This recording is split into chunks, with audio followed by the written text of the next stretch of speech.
በጣም ብዙ ተማሪዎች እንደዚህ አይነት ጥያቄዎች ይሸውዷቸዋል።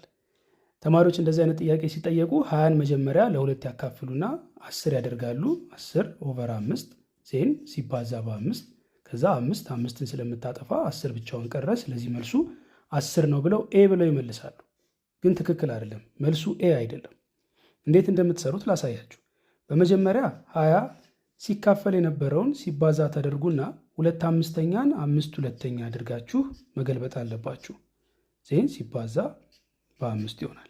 ከዛ 20 ሲባዛ በ5 100፣ 100 ሲባዛ በ5 500 ይሆናል። 500 ከስር 2 አለች። 500 ሲካፈል ለ2 250 ነው ትክክለኛው መልስ። ስለዚህ መልሱ ቢ ነው እንጂ ኤ አይደለም። እስኪ እናንተችን ጥያቄ ሞክሯት። መልሱ ኤ ነው ቢ? ኮሜንት አድርጉልኝ መልሳችሁን። ቴንክ ዩ